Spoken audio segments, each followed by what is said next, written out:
Hey everybody, it's Jer. As the video title says, I have a secret. It's not necessarily a secret. There are people that do know that I felt that I had to tell, that needed to know. My exes in that case. I have a son. His name is Christian. And he's amazing. He is sadly not a part of my life right now, and I'm not a part of his life because of circumstances that were beyond my control. Decisions that his mom made that took him out of my life. And then I was never in a place to welcome him back in and to ask to be a part of his life. He was born January 27th of 2007. His birth certificate says January 26th. The nurse wrote it wrong. She had her day wrong. It was right after midnight. So he was actually born the 27th, but his birth certificate says the 26th. So I guess 2 days birthday? I don't know. But we always celebrated it as 2 days. And with that, I was also married at one point to a female, his mother. The marriage was not a romantic marriage. What had happened with that was I had joined the Air Force, was stationed in Northern California. My mom and others throughout time, because I had never had really a serious relationship as an adult, would question me on if I was ever going to get in a relationship. So to shut them up, I started looking for females to date.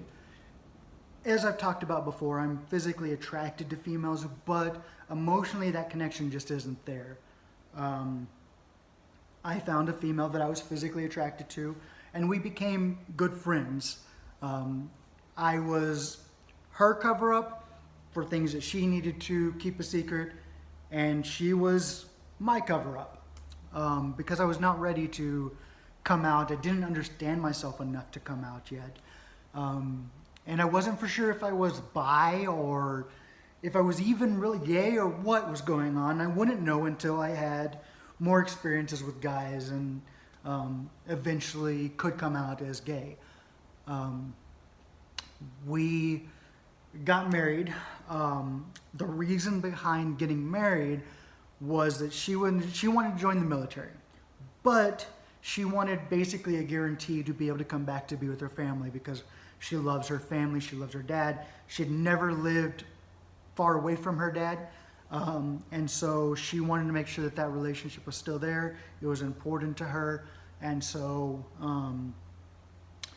in order to do that, she needed to marry somebody, and her idea was to marry somebody in the military. I was in the military in the Air Force, stationed pretty close to where her parents lived, while her dad lives.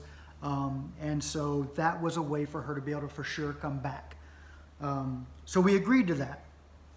As time went on, we discussed and talked more, and we didn't know if in the future we would be able to be in a place where we could have kids, determining or based on my questioning being gay, and her things that I'm not going to talk about because that's her business. And so we talked about how we both wanted kids, and that whenever she got back from basic training, because she would leave for basic training and come back, we would think about and consider having kids, or at least a child together. And she came back from basic training, and we agreed that we should try to have a kid. She was realizing that the Air Force wasn't meant for her. The military life was not what she wanted to do. She got a job in the Air Force that she didn't really enjoy, that she was like, I don't want to be in this. And whenever you are having at least your first child in the military, you can make the decision to get out and have an honorable discharge. I was coming to the end of my time in the Air Force. She chose to get out because she just couldn't see herself moving forward in that position that she was in the Air Force. So we were both out together, and had no idea what we were going to do. And so I was like, let's go back home. I will try to get back in with the company that I worked for at one point. And I did. I got back into retail management. I got into retail management. We lived in Arkansas, like right on the line of Oklahoma where I grew up. And she had our son, Christian, there in Siloam Springs, Arkansas. And it was still is the best day of my life. He is everything. He is still everything to me. There's not a day that goes by that I don't think about him. There's not a decision that I make that isn't affected by a thought of Christian. He is the thing that I love most in the world.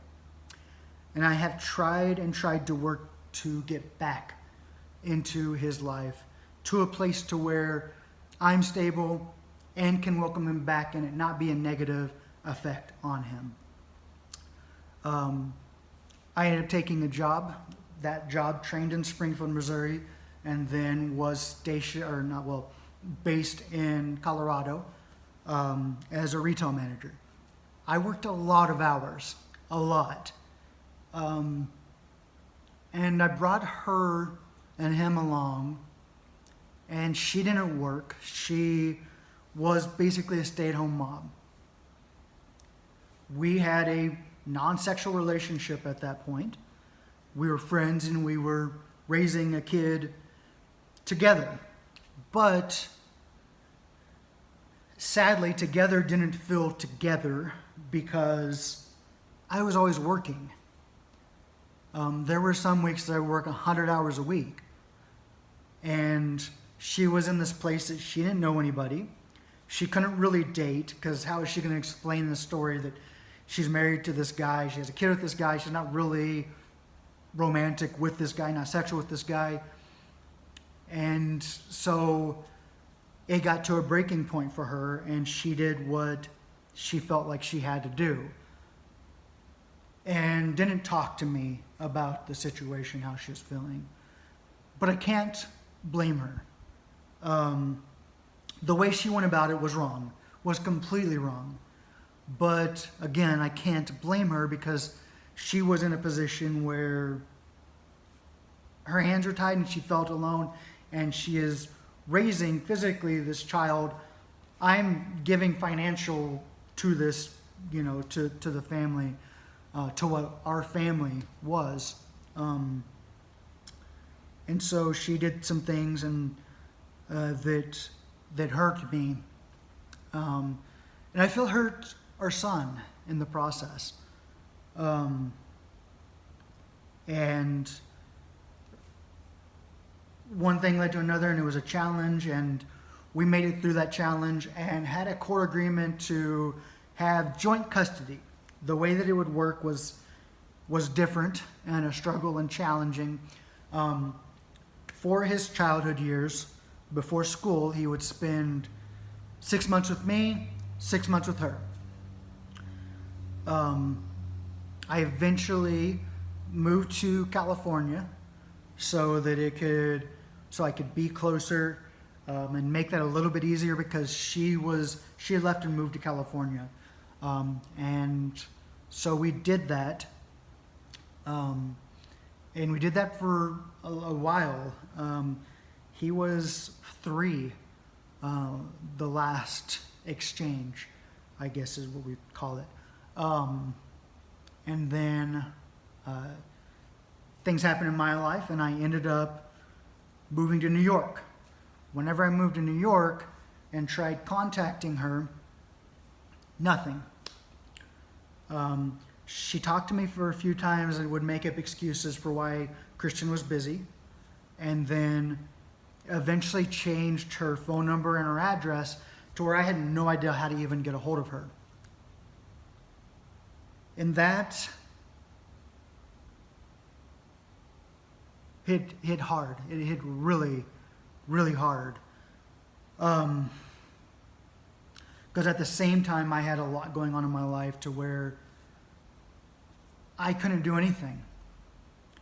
I wouldn't even know the first steps of finding her and him and being a part of his life and him being a part of mine. And one thing led to another, and all contact was lost. And all contact has been lost because I have not been able to get to a place where I can fight to be a part of his life and him be a part of mine. And I'm fighting hard. Everything I do is a step towards being a part of his life again. Even recently, getting the job with the airline was like finally a step forward, and then the sexual assault happened, and I got depressed, and things happened in my life, and it was a step back. And then whenever I lost everything here in Florida and left, my idea was head to California, where I'm almost sure they still are, get to a stable place, get this lawsuit taken care of, and then I can move forward in my life. I can have finances stable and get to a place again where, because I was getting there with working with the airline, like I was making enough money, I was going to be able to travel and fly to visit him whenever I needed to, or even relocate closer to him. And then the sexual assault happened. And then going there again, once I lost everything, I thought, you know what, I'll get over to California, get a job once this airline stuff is all fixed, and move forward from there. And again, another hang up with the coronavirus, and then everything just kind of falling apart. And thankfully, I have a friend here that I know and trust that I could come back to and stay with for a little bit. Yeah, it's been challenging. But I kept it, I don't know that it's a secret, but I kept from talking about it publicly. It's the one thing that I didn't talk about publicly because it hurts a lot to talk about, but I'm in a place now where I'm ready to talk about it. Because I know that if something were to happen to me, with all the loss that's happening with coronavirus, I think a lot about what if something happens to me. And then Father's Day just recently passing by, and I think, well, he's going to turn to videos. He's going to turn to the YouTube channel. And I don't want him to feel like he was forgotten, like he didn't matter, like he was just given up on. So now, Christian, if you are watching this, and I hope that one day you are, and I hope that before that ever happens, that I'm a part of your life, that you're a part of my life. But if it were to ever happen that something happened to me before I get to be a part of your life again, I want you to know that you haven't been forgotten about. You matter to me. You are the greatest love of my life, period. You're the best thing to ever happen in my life. I love you and I miss you every single day. I think about you every single day.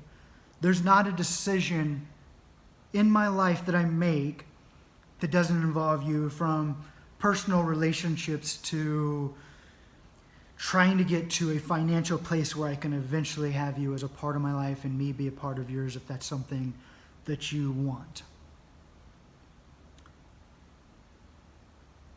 I love and miss you so much. Every single day.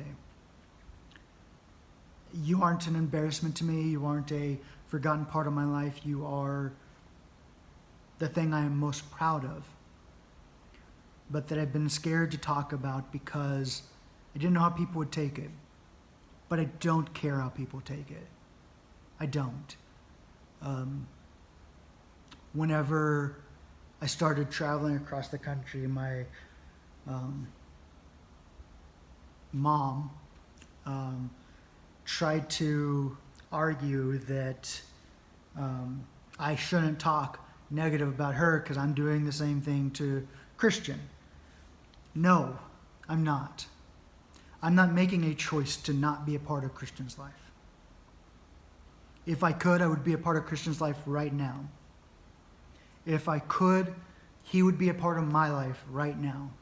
But I can't because of decisions that his mom has made.